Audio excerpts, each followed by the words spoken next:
Hi, my name is Steve Woods and I work in film and I have a background in animation as well. For me, motion picture is the attraction of motion picture is very, very primal. You're actually giving life force to an inanimate object. A picture comes alive, it moves.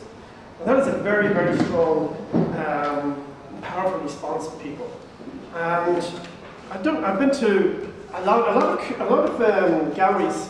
There's current vogue in galleries at the moment is to be curator-led.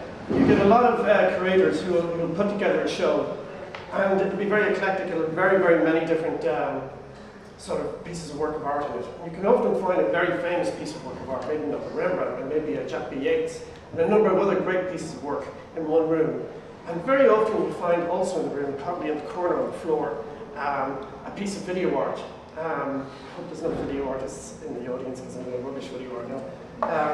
Often very badly made, often not because they're not into craft so much, they're into creating an image, and that's fair enough. And very often out of focus, maybe somebody jumping up and down the trampoline with a handheld camera like this. And you'll see people wander away from Jack B. Yeats and the Rembrandts and everything else and curiously work their way over to the corner and look at this very badly made piece of video. Why? Because it's a moving image. It's creating life out of an object.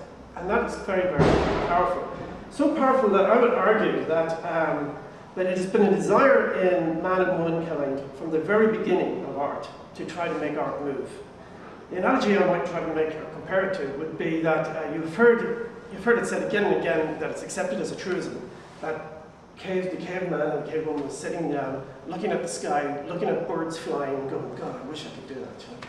And that constantly civilization was pushing its way all the way through to try to create that, that eventually, around the same time as moving pictures, again by two brothers, the Wright brothers, eventually cracked it when we started having flight. People started flying. And that simply, I would say that there was also this kind of continuity existed in art as well. And that the very, very first paintings that were done, or presumably the first paintings that were done, the cave art, the rock art that we see in Laoghaire, I think it's pronounced, and that were done and continuously done by people like the San people in South Africa, that they were paintings that had that desire to try to move. So how can I explain that? I can explain it in sort of the way that the two sort of concerns that filmmakers have, particularly animators have, is that trying to capture motion and to try to tell a story. And in those films and those paintings, you see motion trying to be captured, and they're trying to capture it very often the same way as animators do. If I can just digress for a moment. Animators, when they draw, are obsessed by a number of things. They have to observe a number of things. They have to observe weight and motion and how that affects time. So, timing. So for example, if I was drinking a pint of Guinness, I was going to draw a character, and he's in a rush, and the Guinness is nearly finished. So he's just got an empty glass, so all he has to do is quick, like that. So why? Why? Because the glass is empty, it's not very heavy, and so it can be done in less than a second. And also the movement is an arc. It's a very quick, simple drawing, it's like that. Now, fortunately, you had to leave and you had to have a quick sip of a full pint of Guinness. I'm sure anybody from France, and of course an Irish person would give you an example of drinking pints of Guinness, but unfortunately, nobody came to mind. But if you're drinking a full pint of Guinness, well, the weight is different. It's heavier. So the movement has to be different. You bring it up here, you bring it over here, you tip it. There's three, motions, if you like. It's not a quick arc. And also the timing is longer. It takes about 3 seconds to do that, which is something animators are doing all the time, by the way. And I know there's at least one animator here as well. They tend to time things a lot. There was a famous interview by a guy called Richard Williams who did. It was a live interview, and he was the guy who created Jessica Rabbit and did wonderful films, a wonderful version of Christmas Carol. But anyway, he's been interviewed about a film he was made, and he said, just a minute, there's a dog, three-legged dog crossing the road. He was in a park in London, and he started going 101, 102, 103, 100. I said, my God, it's just like as if he had 4 legs. And the poor commentator went, yes, now, about your film, he just couldn't stop thinking time, motion. He thought a 3-legged dog obviously would be slower, but apparently they're not.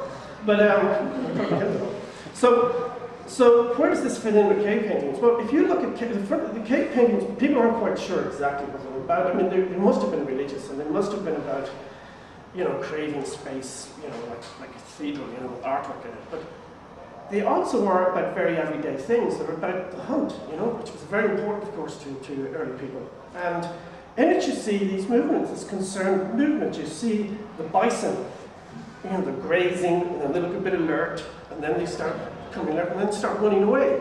And particularly in sand paintings down in the Kalahari Desert, and these people were painting these kind of rock art until about the 1880s, until people came along and started shooting them dead for some reason. They began around 1000. They're called the Bushmen, but they should be called the Sand People. And they began around 1600 BC and kept working up to 1880. It's quite incredible. But you see that they have motion. They have motion of the archers. They have key drawings, like the key drawing of picking up a pint of Guinness. They have them pulling the string. They have them taking aim. They have them, you know, loosening the arrow away. And so you've got these concerns with key movements and concerns with motion. However, they might be all in different parts of the rock, and you can't string them all together. And I think that's where storytelling comes in, which is the other big concern that filmmakers and animators and people have, to make sense of the motion that has to go on in a film. And it's good to have a good story. And stories we're often concerned about in picture making.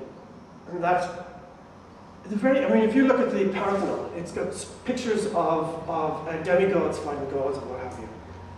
That's very much a story that would have been known. All the Greeks knew those stories. I mean, they were reaffirming the story they knew. Again, they might be in quite the same sequence. You have things like the Bayeux Tapestry, which is the story that the Normans were so proud of their conquest in England. They did a sort of a big roll of it, and they tell it sequentially. But it's a story. You could often get stories of the lives of saints, you know, so you'd have a drawing of the saint, and around him, in very like a comic book panel, you'd get the story of the life of the saint and the miracles he created. So people were always trying to tell stories in a sequential way with movement in them. And this was a desire that people were pushing all along. Now, it's just like when technology kicked in and the Industrial Revolution kicked in, that's when really people started thinking, well, maybe we can fly. And curiously enough, many of the same advancements were responsible in making movies. The most notable one would be the printing press. The printing press was very important in changing the idea of storytelling for filmmakers. Perhaps before I get to that, you know, an awful lot of paintings are framed, one single frame, with stories in them very often. Kind of, you know, it's more abstract, actually, with art when films started coming in, because we could start thinking more abstract. But people were obsessed to try to keep a story and keep something that you can understand and read inside a single frame. Single frame paintings began to break up a little when printing presses came in, because you could then illustrate a book. Like Charles Dickens would write his books, but they were very, very expensive. I mean, they were big books. People had to spend a week's wages, maybe a month's wages, to buy a Dickens book. You also had to be very educated. You also had the luxury of the time to read it in the afternoons and the evenings. And life was very bad. You had to afford candles. Poor people couldn't afford that many candles. Also, they weren't educated to read.